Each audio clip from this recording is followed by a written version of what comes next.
Allora, in questo caso che cosa succede? Abbiamo inserito la persona, ho inserito qualche dato, Pace Giovanni con il numero di telefono e così via, l'ho lasciati opzionali, non ci sono campi obbligatori, se volete proprio determinare questa opzionalità mettiamo null qui, così almeno la dimostriamo.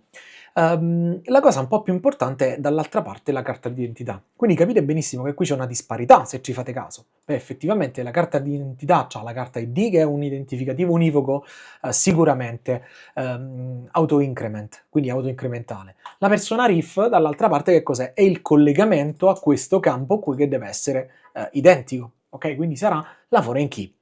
Allora, l'idea qual è in questo caso? Posso dire con certezza che Pace Giovanni ha la carta d'identità AB1234, ok? E posso dire con certezza che Mario Rossi ha la carta d'identità AB1235.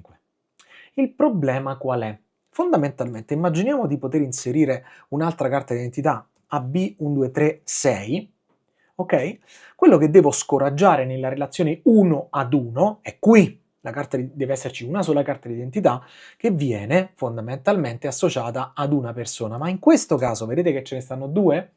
Bene, io devo scoraggiare questo comportamento, ok?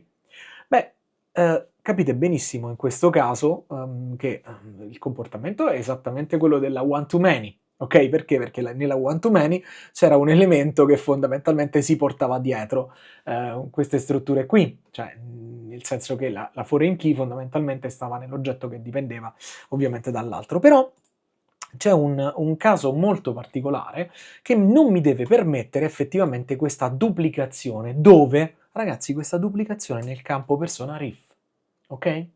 Ed ovviamente quindi che cosa succederà? La one to many si differenzia della many, della one to, scusatemi, la one to one si differenzia dalla one to many semplicemente nell'univocità di persona RIF, ok?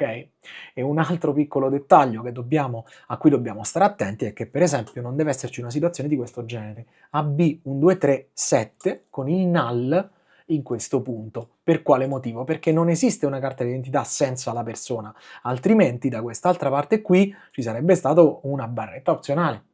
Capite benissimo che questa è la situazione a cui vogliamo porre rimedio. Allora a questo punto non ci resta nient'altro che effettivamente andare a scrivere il codice SQL di tutta questa struttura.